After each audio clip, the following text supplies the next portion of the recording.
Here we go. So the Clarity Cast, having helpful conversations around personal finance and planning. And I'm Derek DiManno, founding financial advisor of Flagship Asset Services here in Towson, Maryland. And I'm joined today by our guest, Kelly Jurgensen, who is a member of the FC Group.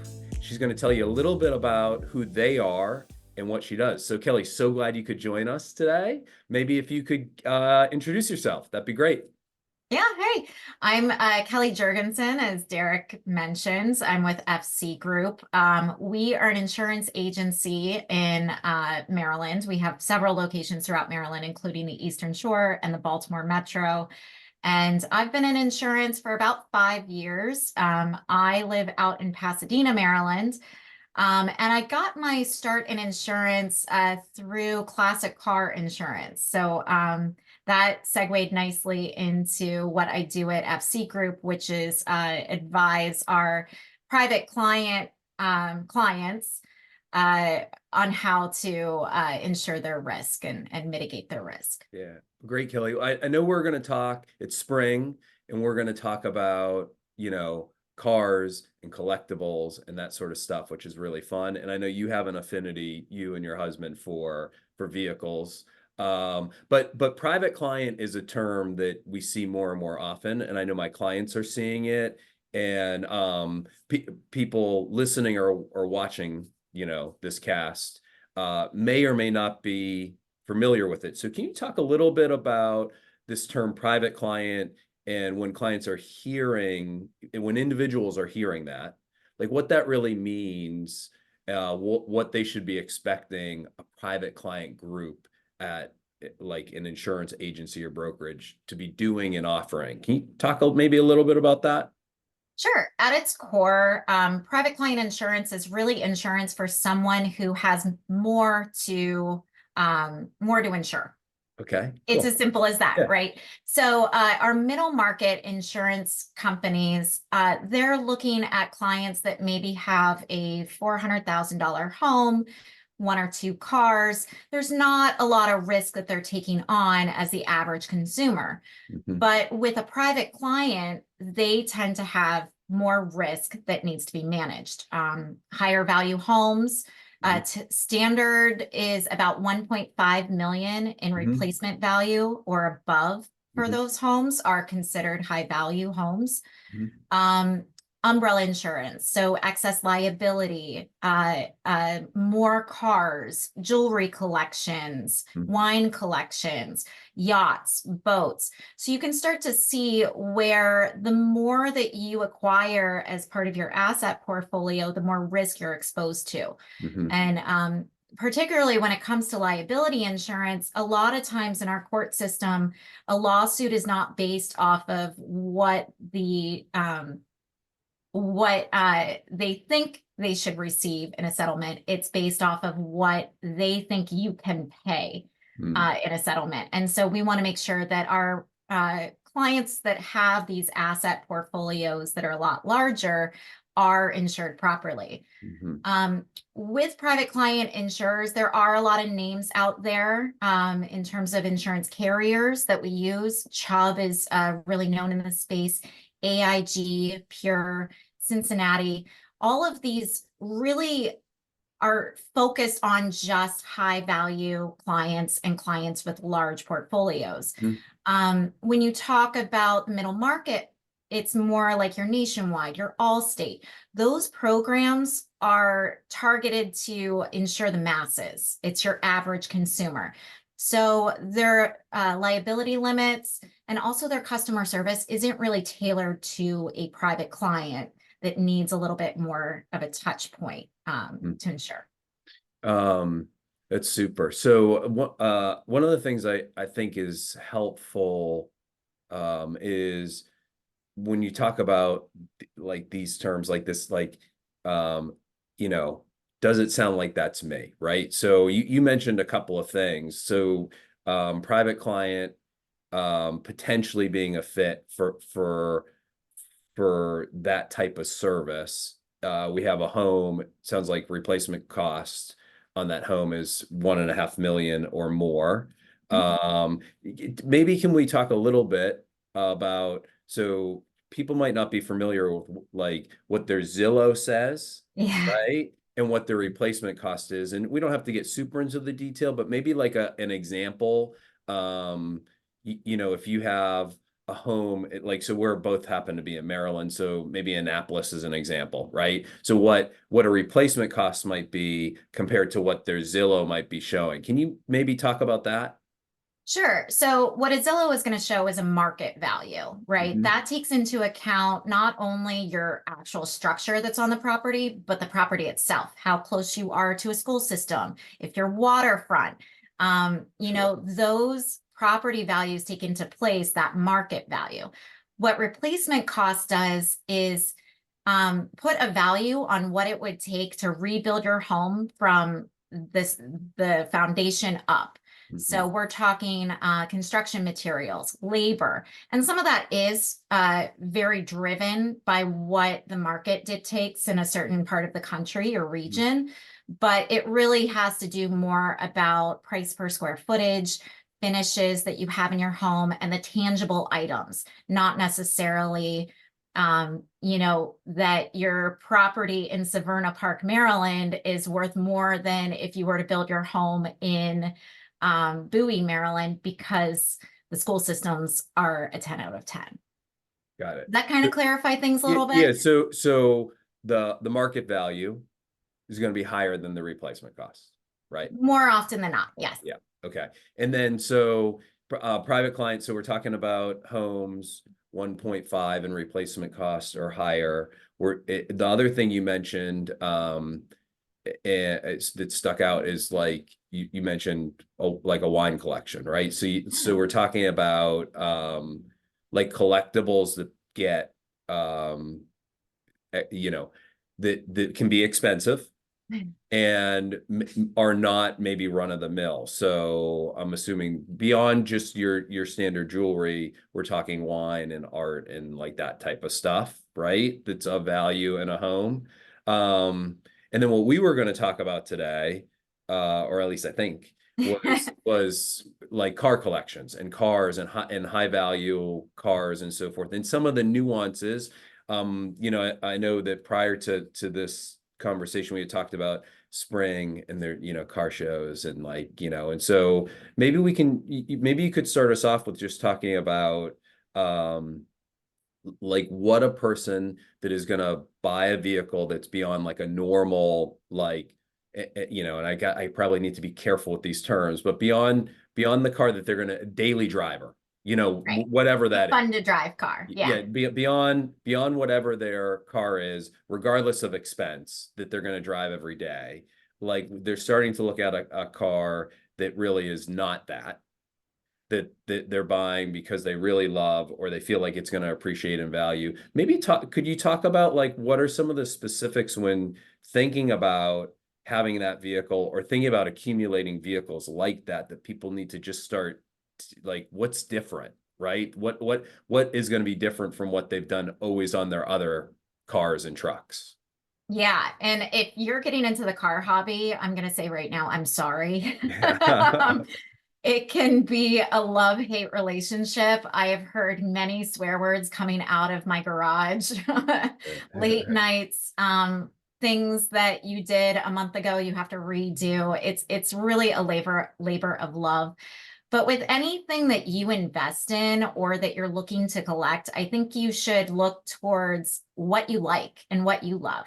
You're not going to drink a red wine if you really like sweet Rieslings, right?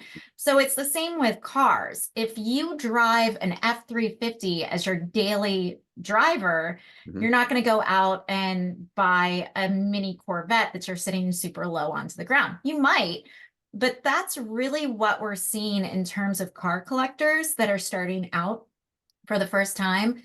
They're getting something that is special, but also they like to drive. Mhm. Driving is the trend nowadays, whether that's, they're getting out on the road and taking a fun to drive car out more often, Mhm. or you're getting on the track and really exercising a sports car in the way that it should be. Mhm. So I think that if you're looking for something to invest in terms of cars, number one, look what you like and what you know. And number two, does it perform? These so often we see car collectors look for something that looks flashy Mhm. or has a great eye appeal.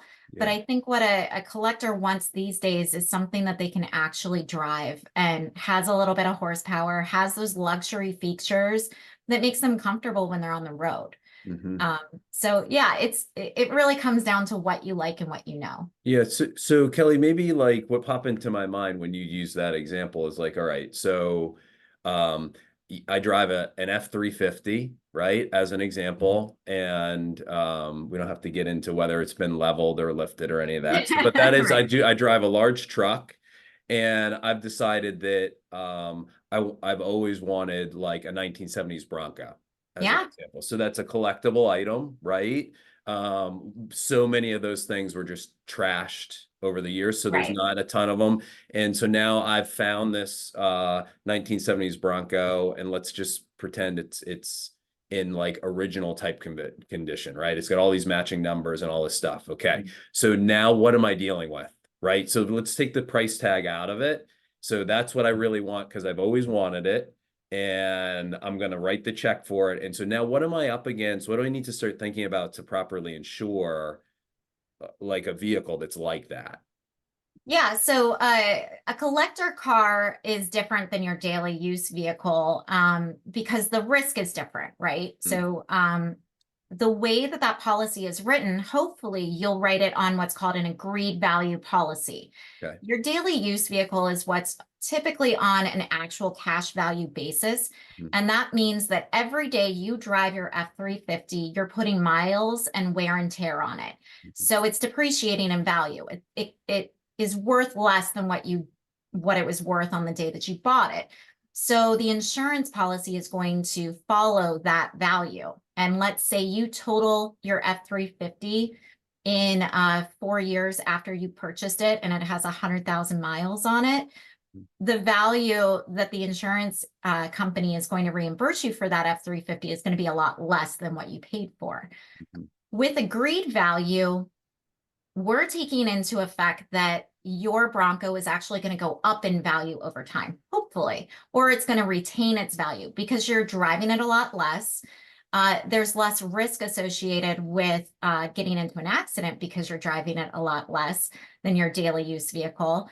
And so you're keeping it a lot nicer than your daily use. mhm, So what agreed value policies do is say, you tell me what you think that the value of your car is.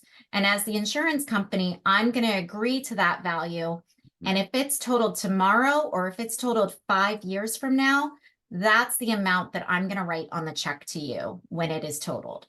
And as we know, it's very easy to total a car these days, Mm, right? And yeah, so I love agreed value policies in the sense that it takes the mystery out of what you're going to get in a claim situation. It puts the power in your hands and you're saying, I've agreed that my Ford Bronco is worth $70,000. And I know that if anything were to happen to it, I'm going to get 70,000. I'm not going to get a lower value because I put miles on it. yeah, The caveat to that you really have to keep up with is um, if that Bronco does go way up in value over time, and let's say now it's worth $150,000, but you've only written your policy for $70,000, mhm, you're missing out on that extra 80,000, right? So every year you should really look at your insurance policy for your collector cars and say, are my values appropriate for what the market is dictating for those values? yeah, And there's a lot of resources out there that you can use to find out what your car is worth. mm, But most car collectors have some sort of idea of what they would want to see if their car was stolen and they never saw it again. yeah. That was so great because what you just said was the first two questions that kind of popped into my mind. It's like, okay, so how often do you update this, Right. right? And how about how about with this agreed value and doing that? Is that something that's relatively easy to do with an insurance carrier? Like, is that usually a back and forth, or is it like, okay, we have a 1970 Ford Bronco. There's several sources that put this in this range of, value. Is that an easy thing to do, or is that something that somebody that's just starting out with a car to building a car collection, or has a car collection and maybe is listening to us now and going, holy smokes, I know these things are going at the auction for way more and I'm not properly insured. Like, what does that conversation with the actual carrier look like? I mean, is it easy peasy, or is this something that you really may have some trouble with? Yeah, for some carriers, it's easy. Other carriers, it's not.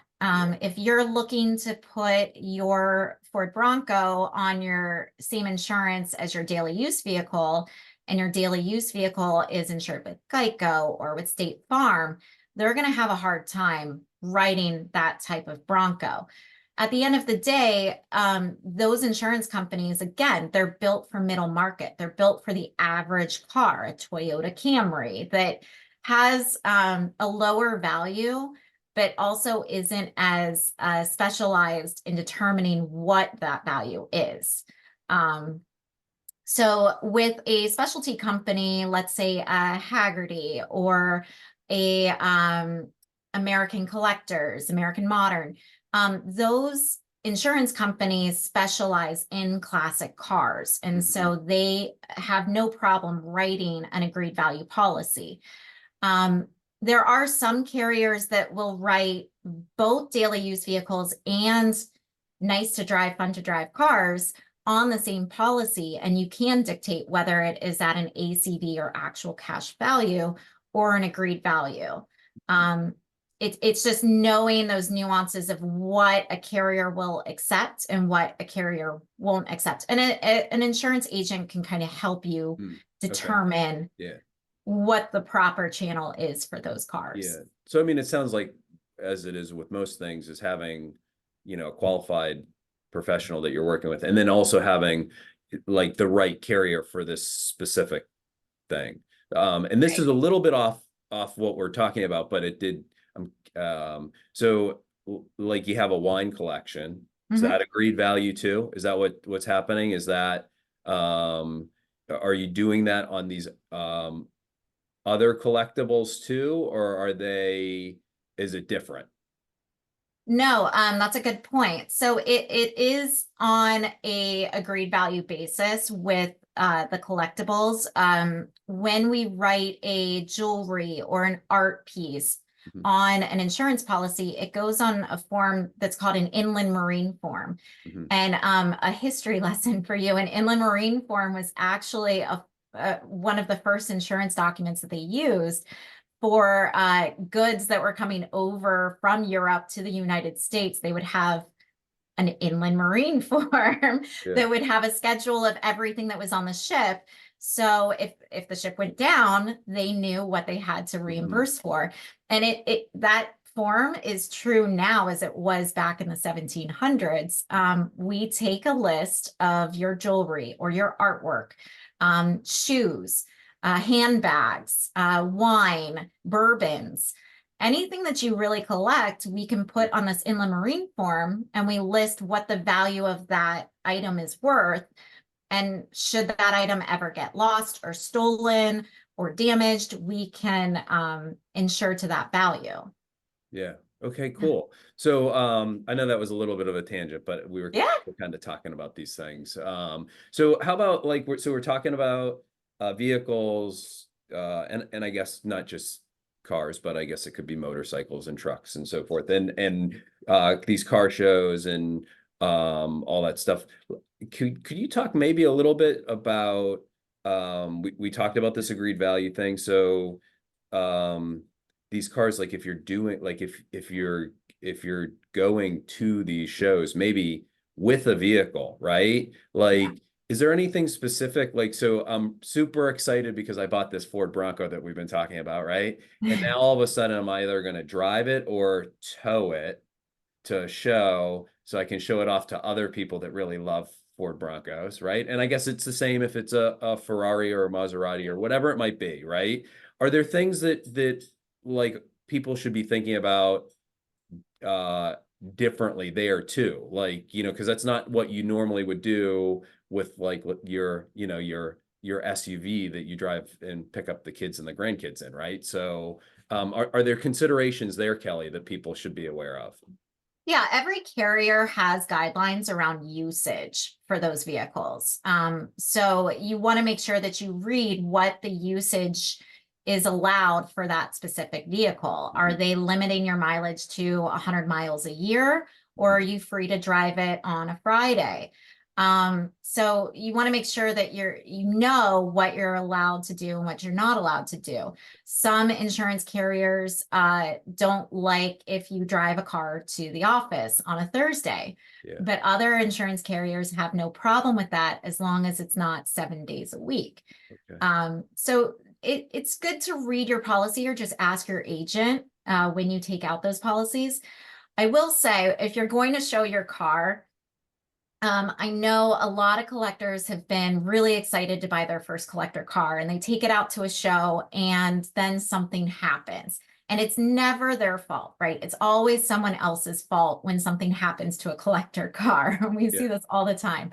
Let's say you decided to stop for coffee and the woman next to you door dings your Corvette or your Ferrari. And, that other person is at fault. It wasn't your fault that that damage occurred. So her insurance company would respond. But a lot of times those insurance companies don't know what they're dealing with. Mhm. I'll give you an example. So I had a client who had two survivor cars. I forget what the make and model was. I think it was like two Camaros. Yeah. Oh, And so explain survivor car. So people, yeah, that's something I know you told me about in a yeah. previous conversation, but that was a new term to me. So could you talk about just really briefly what that means? Yeah, so a survivor would be a car that is worth more untouched or unrestored than it is if you were to actually restore it with modern parts and paint and Yeah. pieces like that. Cool. You're usually dealing with something that is a one of 20. It's the rarest of the rare cars. Mhm. Um, and so it's very unique to find a survivor, but they're coming more and more into their own. Um, but this particular gentleman, he had two survivor cars untouched in, they were worth a lot of money, upwards of $100,000 each. And he was moving down to North Carolina, and the moving company put his cars on the trailer and did not strap down one of the cars. So Mhm. the whole way to North Carolina, they were going like this Mhm. and bouncing on top of each other. Yeah. Um, that wasn't the insured's fault, right? That was clearly the moving company that was at fault. But a moving company had no idea how to deal with a claim or how to reimburse for the damage to the cars. Mhm. So this gentleman, his insurance company that did specialize in classic and collector cars, responded to the claim and said, here is what it will take to repair these vehicles. This is what the value that we have it insured at. And he was made whole because the other company was able to subrogate Yep. against the at fault company. Mhm. So that's why I caution, you think that you're a safe driver. Everybody thinks that nothing will happen. It's not you. Yeah. It's the other people that you have to worry about. So make sure that you are protected in case someone else's insurance company is not capable of dealing with your particular risk. Yeah. And it sounds like there's something out, like as I'm listening to you describe that. I mean, um, and you mentioned this in the very beginning, so maybe to bring us kind of full circle is Yeah, like to buy what you like, right? And right. so part of that, based on the story you just shared, is like, okay, are you going to feel comfortable taking that vehicle, whatever that might be, out? Like whatever the policy says, like if it's a Friday, you can drive it on Friday. Like, are you going to feel comfortable based on what it's worth? Like, because there's an enjoyment factor to this stuff too, right? I mean, and I'm sure that there's collectors that have collections that they get very little use or whatever. But that seems like, you know, to know what you like and to know how you're going to use it seem to be like two really simple things that a person can identify for themselves and be like, okay, does this really make sense? I mean, we do that in planning all the time, you know, like what are our real top priorities and do our goals fit with them, right? And so sounds like it's the same thing with collecting a car. And one of the things, Kelly, you mentioned, and maybe there's something to chat about here or not, but you mentioned exercising a sports car on the track. Yeah. Okay, so Interesting, right? yeah, and so I do so I have a couple of clients that uh they do that, right? And so any specific nuances for somebody that's going to buy an old or a new car, right? That's really designed, you know, to go much faster than Yeah. legally allowed on our roads and is going to exercise that you know that horsepower on a track. Anything specific that they should be thinking about, or is it the same? Like you need to have a specialty carrier. There's a couple of companies that are really familiar with this. You're just upfront with what you plan to do with it. Like, so can you talk maybe just a little bit about that? Yeah, track day insurance is really interesting. I actually just had a sports car club reach out to get Okay. insurance for an event that they're having down at Richmond. So with no matter what company you're with, you could be with a specialty car company that knows classic cars and high performance cars, or you could be with a standard carrier. Mm-hmm. Um, there is a track exclusion in your policy. It does Okay. not cover racing. Mm-hmm. So what you need to do is actually take out a separate policy. It's kind of similar to an event day policy. It covers you for about 3 days on the track, and it'll cover your car while it's on the track. It's fairly inexpensive. If you're getting into the car hobby, I'm sorry. If you're getting into the racing car hobby, oh man. Yeah. It's an expensive hobby, but if you're taking out an insurance policy for a track day event, that policy is really designed to cover you if you hit the wall, if you hit another participant and someone's hurt or injured. Let's say that you're disabled on the track and there's an oil spill and the track has to clean up after your car, or you take your daily use vehicle to the track and you don't have a way of getting home. All of these things, your insurance company will not respond to, but a track day insurance policy will. And it's fairly inexpensive and really easy to get. I've seen some people get a quote for track day insurance on their phone while they're going through the training. So you just quote the value of your vehicle. A lot of times it'll come with a 10% or 15% deductible. And then you're ready to go. Yeah. So Yeah, it's really neat. Like, so there's just like so many nuances, which I think is really great to have this conversation with you because there's like, I don't race cars and I don't have a car collection, right? And I think just having an idea of like these nuances and really the questions, right? Because it's not knowing all the information, but having an idea of what are the right questions to be asking, like if we are interested in something, right? And so it sounds like there's a lot to know. Kelly, so I really appreciate your time today. And what we'll do is we'll make sure we have your information in our link. I don't know if you had any parting thoughts or comments about high value homes or car collections or racing or otherwise. Certainly, if you have one, I'd love to hear it. And it's been a real pleasure having you on. of course, yeah. I mean, insurance should not be too complicated. Hopefully, if you have a great agent, they can help explain things for you. And they can also help you plan for the future. So maybe you're not a car collector today, or maybe you're buying a fixer-upper, and in 2 and 3 years, you do intend to race it. An insurance advisor can help you plan for those future purchases and future hobbies that you like to take on. So Yeah, awesome. Well, Kelly, thank you so much. for being on today. And hopefully we can have you back again sometime soon. I loved it. Thank you, Derek. Thanks.